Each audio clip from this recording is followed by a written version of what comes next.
جب میرے آقا علیہ الصلوۃ والسلام جو ہے عصر کے وقت لے بیٹھے ہوئے گود میں حضرت علی رضی اللہ تعالیٰ عنہ آرام فرما رہے تھے، یہ واقعہ تھا، تو وحی الہی کی مانند ہوتے ہیں، وحی الہی کہ اللہ کی طرف سے وحی ہوتی ہے، ان کے خواب سچے ہوتے ہیں، وحی ہوتی، اور جو ہمیں خواب کہ میرا خدا وہ ہے جو سورج کو مشرق سے نکالتا ہے، تم مغرب سے نکال کے دکھا۔ اب عاجز آ گیا، لاچار ہو گیا، ادھر فرشتوں کو حکم تھا کہ سورج کو پکڑ لو، اگر میرے ابراہیم کہے تو مغرب سے اور اس کا اظہار بعد کے اندر اور اس وقت ہوا جب میرے آقا علیہ الصلوۃ والسلام جو ہے عصر کے وقت لے بیٹھے ہوئے گود میں حضرت علی رضی اللہ تعالیٰ عنہ آرام فرما رہے تھے، یہ واقعہ تھا، تو ان کی نماز عصر رہ گئی، اور پھر فرمایا کہ جب آنکھ کھلی تو آپ کی آنکھوں میں آنسو آ گئے، فرمایا علی ادا کرو گے؟ عرض کی حضور ہاں، تو سورج اس وقت عصر کے مقام سے بھی آگے تھا، غروب آفتاب، تو وہاں سے نکلا پھر کے نہیں نکلا۔ یہ اللہ کے انبیاء اکرام کی شان ہے۔ اس کے بعد جو ہے حضرت ابراہیم علیہ السلام یہ سلسلہ چلا، تو آپ کی ایک زوجہ محترمہ حضرت بی بی ہاجرہ، ان کے بطن سے اولاد نہ تھی، حضرت سارہ رضی اللہ تعالیٰ عنہا، پھر حضرت سارہ رضی اللہ تعالیٰ آپ کی پہلی زوجہ محترمہ حضرت سارہ، اور حضرت ہاجرہ دوسرا نکاح کیا حضرت سارہ کے اجازت، پھر حضرت بی بی ہاجرہ رضی اللہ تعالیٰ عنہا کے بطن سے حضرت اسماعیل علیہ السلام پیدا ہوئے۔ تقریباً 87 سال کی عمر کو تھے حضرت ابراہیم علیہ السلام، تو بڑھاپے کے اندر اللہ تعالیٰ نے، اور بڑی آپ نے دعائیں کی اللہ کی بارگاہ میں، دعاؤں کے بعد جو ہے وہ بیٹا اللہ تعالیٰ نے چاند سا حضرت اسماعیل علیہ السلام عطا فرمایا۔ حضرت اسماعیل علیہ السلام جب پیدا ہوئے تو حضرت سارہ رضی اللہ تعالیٰ انہوں نے کہا کہ یہ آپ بچے کو اور بی بی کو جو ہے وہ کہیں چھوڑ آئیں، تو حضرت اسماعیل علیہ السلام اور حضرت ہاجرہ رضی اللہ تعالیٰ آپ کی والدہ دونوں کو آپ نے تیار کیا اور ساتھ لے کر وہاں پر آگے عرب کے اندر مکہ شریف کے اندر بیت اللہ کے قریب پڑاؤ کیا۔ وہاں پر پہاڑی پہاڑ تھے، میدانی پہاڑی علاقہ تھا، پہاڑی پہاڑ تھے، وہاں پر آپ نے جو ہے ان کو اتارا، تو حضرت بی بی ہاجرہ رضی اللہ تعالی عنہا کہنے لگی کہ آپ یہ کس حکم سے، کس غرض سے ہم کو چھوڑے جا رہے ہیں؟ آپ نے فرمایا کہ اللہ کا حکم ہے کہ تم کو ادھر چھوڑ دیا جائے۔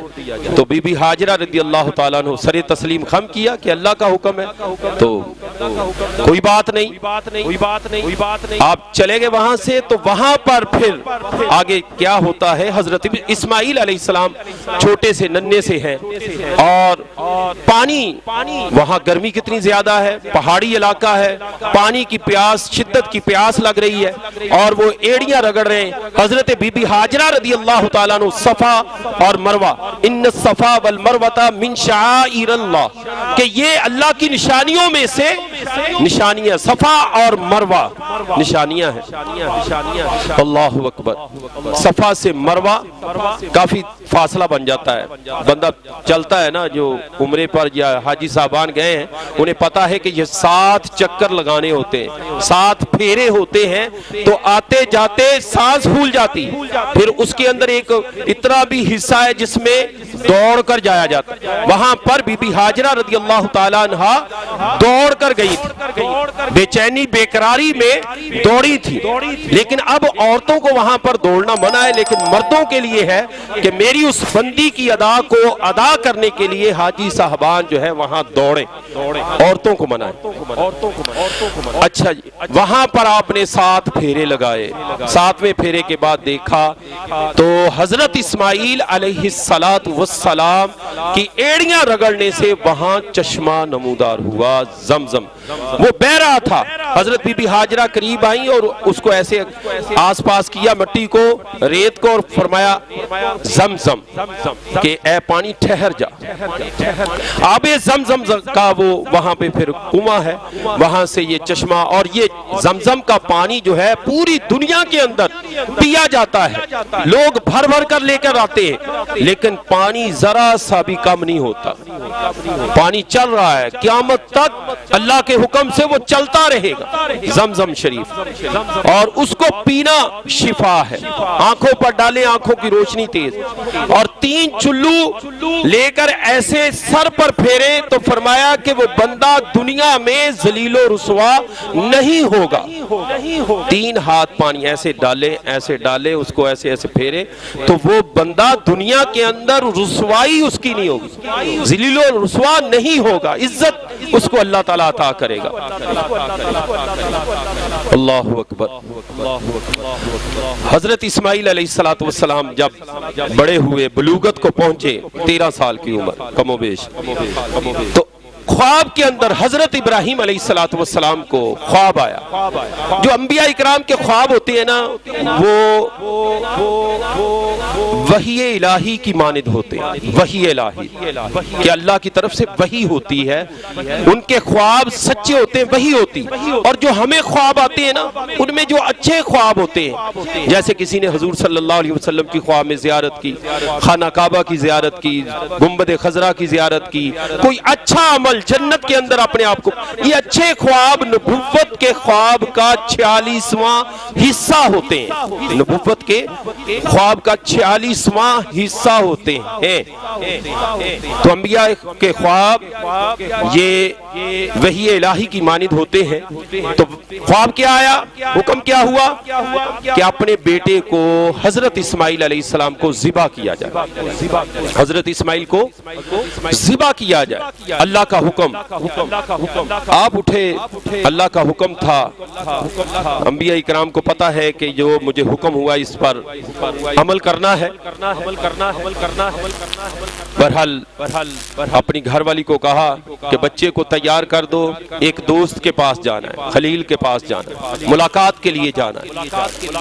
حضرت اسماعیل علیہ السلام کو تیار کیا. یہ حضرت اسماعیل علیہ السلام کتنی آپ نے دعائیں کی, اور دعاؤں کے بعد پھر اللہ تعالیٰ نے یہ پیارا پیارا بیٹا, ایسا پیارا بیٹا کہ جس کی پیشانی میں نور محمدی چمکتا تھا. اللہ اکبر. ان کی پیشانی میں نور محمدی صلی اللہ علیہ وسلم تھا. بہرحال اس کو تیار کیا اور چل پڑے گھر سے. راستے میں کیا ملا؟ شیطان. اس کو تو آگ لگ گئی کہ یہ اللہ کے حکم سے اپنے بیٹے کو ذبح کرنے کے لیے جا رہے. وہ کہنے لگا کہ کوئی اور اللہ کی رضا کا کام کر لیں, ان کو چھوڑ دیں, بیٹے کو ذبح نہ کریں. بڑی دعاؤں کے بعد آپ کو ملا. آپ نے کینکر اٹھایا اور اس کو کینکر مارا. رستے میں 2-3 مرتبہ, کتنی مرتبہ اس نے آپ کو ورگلانے کی کوشش کی.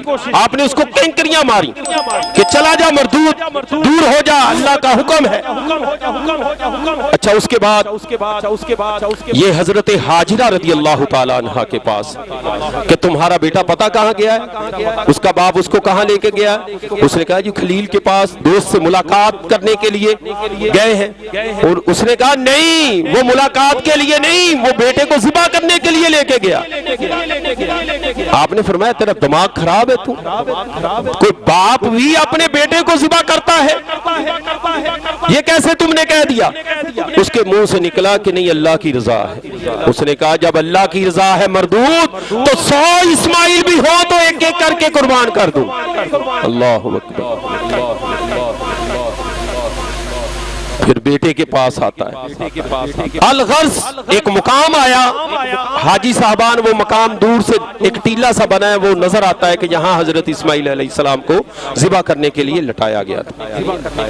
یہ اللہ تعالیٰ اپنے انبیاء اکرام کی جو ہے وہ آزمائش, جو اللہ کا بہت زیادہ قریب ہوتا ہے اللہ اتنی اس سے آزمائش لیتا ہے. کہ بندہ کتنا پکا ہے، اس کا اتنا ہی امتحان لیا جاتا ہے۔ ہم کہتے ہیں جی ہم اللہ کے نیک بندے، اللہ ہمیں ولی بنا لے، ہمیں یہ بنا لے۔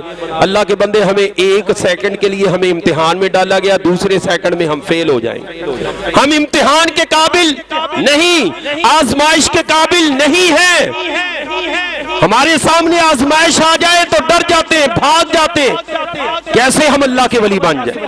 حضرت ابراہیم علیہ السلام کے سامنے آگ جل رہی ہے،